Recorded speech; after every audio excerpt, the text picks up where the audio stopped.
What's going on, everybody? Welcome back to GmiasWorldPodcast, and we're going to start off with the Dolphins and the Jaguars. I got to give them a lot of credit. The Jaguars were able to pull this one off, man, in Tottenham Hotspur Stadium, bro. Like, these dudes went out there and they were able to accomplish something many of us thought that, it wouldn't happen. It's the first win since week 1 of 2020. They had lost 20 straight games, and they came out and beat the Dolphins. And I got to tell you this, bro. The Dolphins are really underwhelming. You could see the frustration on the entire team's face, like, bro, we just really lost to the Jags. But I've been telling you guys over the last couple of weeks, the Jags are in every game, usually in the first half, and then they just lose everything out of nowhere. But a lot of that has to do with the whole aspect. You have a rookie quarterback. I think Trevor Lawrence is going to be really good. He just needs weapons around him. He needs to grow, and I think he's going to be all set. So, they finally got that win. We don't know what's going to happen with it. I don't think they have enough talent to continue to win, but that's a great win that they were able to get. As far as the Dolphins go, I don't know where they're going with this. I didn't see anything that I can really say to kind of, help you Dolphin fans that are raging about it, or people that had a parlay going and you started off with the Dolphins beating the Jaguars. It absolutely sucks. The Chiefs and the football team.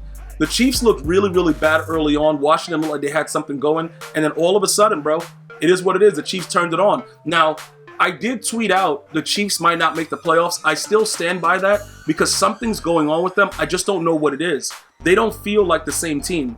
Something is really, really weird about it. Maybe because Tyreek Hill wasn't out there for a little bit. I don't know. But they're 3-3 right now. Can they defy the way that history is and make the playoffs after losing in the Super Bowl? I don't know, dude. We got to see how it works. But the Washington football team, again, the QB situation right there, Heineke, and not really understanding what's going on, it is something that we're going to have to look at and try to figure out, what are we expecting from the Washington football team? But the Chiefs were, pretty much underwhelming early, came back, put some points on the board like they usually do, and it worked out. But nothing really too crazy. The Rams and the Giants. All right, so this was a wash. All right, early on it looked like the Giants wanted to play football, and then all of a sudden they didn't. And the Rams, they played actually a lot better than I thought. I want to go ahead and point something out. There's been games where Matthew Stafford has been trash. As far as throwing the ball and being accurate, he was on target yesterday. So what happens is when he's playing like that, and it's like, okay, the dude is just throwing dots and it's just all over the place, I don't think you're going to be able to beat the Rams because the Rams have enough talent offensively to do whatever they want. And then defensively, if they lock in, they can beat anyone. But it's all about what you're going to get from Stafford. That was the biggest thing about Jared Goff. Don't forget, guys, Goff got them to the Super Bowl. So it's not like this is something that can't possibly happen. This is a very, very important thing. I've been trying to tell people this. If Matthew Stafford is the difference maker, the Rams is right there to win the Super Bowl. But they got to go through. They got to go through the Buccaneers. They got to go through Tampa Bay. They got to be able to beat Tom Brady, and they beat him already. But can they beat them in the playoffs when Tom Brady's a savage? You know what I'm saying? Texans and the Colts. There's nothing to really talk about here. The running back Taylor, 10 plus yards a carry, 2+ rush TDs in the game for the Colts. 31-3. You look at it and you're like, all right, this is what's supposed to be happening to the Texans. I keep telling everyone that will listen, Deshaun Watson has to be removed from this roster. He is still a distraction. It has nothing to do with this beating that they took right here. This was vicious, but still, I don't like the fact that they're holding on to him and won't just let it go. What is the value of it? Just go ahead and take a trade and just say, let's start fresh. He is never going to play again for the Texans. Regardless of what goes on, it's not going to happen. And if it does happen, it's going to be real ridiculous because you just wasted all of this time for no reason. So you got to move on. You got to get some value. You got to do it. You don't have to wait till the trade deadline. Teams are making trades all over the place. Get rid of them because, again, this is not a good look. All right, so whatever. Bengals and the Lions. Now, I keep telling people about the Bengals, and they're like, yo, Gmias, you going crazy? Them dudes is garbage. Maybe in the past they were. But that whole Joe Burrow to Jamar Chase situation that's going on, I'm going to tell you right now, if he was 4 inches taller, that'd be Randy Moss. So just keep that in mind when you guys are out there running your mouth. Also, Dan Campbell. If I played in the NFL, I would love to play for him. Not on the Lions, though. I just love that he doesn't give a F. That dude goes for it on 4th down like he's playing a video game. He really doesn't care. The Lions are 0-6, but low-key, they should have had 2 wins. Low, excessively low-key, they could have possibly had 2 wins. But it didn't happen. And that's how life is. Sometimes it just doesn't work and, it doesn't go your way. But I'm going to tell you again, I love him as a coach. Sometimes he's a little bit over the top, but his passion is very, very, it's addictive. You know what I'm saying? You just want to help him do what he wants. It's really, really good to watch him coach and stuff like that. But, his team is not good, and the Bengals are ready to rock. And I expected this fully. I told you at the beginning of the year they might go 0-16. The Packers and the Bears. Aaron Rodgers is just playing like he doesn't care about anything, dude. Like, he just went out there and ran. When he ran for that touchdown to the right, bro, and then he did the championship belt or whatever, and he told some fans, like, I own you. Like, he's just doing whatever he wants. I got to be totally honest, though. The Bears missed a lot of opportunities. Justin Fields, and he's got, like, I don't know what they're doing. Offensively, there's a wide receiver running by himself, just chilling out in the middle of the field, and nobody's doing anything about it. I don't know what's happening with it, but I believe that most people would have been able to see that wide open receiver because there was nobody around him. So, yeah, the Bears have some work to do.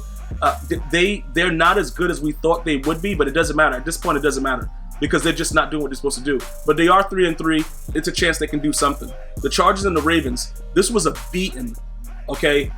I expected a lot more from Justin Herbert. The Ravens' defense was just on one. And remember, there was a point where they both traded Stevies and interceptions, and still the Ravens were just so dominant. The Chargers couldn't do anything to them. This is a major issue because it shows us that although, Herbert is ready to go, and I think he's going to be a franchise quarterback for years to come, he has some issues with certain defensive schemes. A lot of the mixed coverages, the drop backs with the linebackers, they hit him with a little bit of robber sometimes. Like, it's a lot of defensive schemes that they were running on him, and he just didn't know what was going on. Dude was just out there. They go for it on fourth down in their own territory late, try to figure out what's going on, and it just doesn't work out. I don't know if he was anxious. I don't know what was happening, but the Ravens put on a clinic, and that's bad for the Chargers. Like that, you can't lose like that when people consider you a tough, top tier team. They still have a lot of growing to do, but 34-6, bro, that beating right there. If you don't come back next week and do something, you didn't learn anything, dude. Like, that was really, really bad what was going on. But shout out to Lamar Jackson. He was slanging that thing. It was wild. Vikings and the Panthers. This game was, I'm gonna tell you right now. It went into overtime. It shouldn't have went into overtime, though.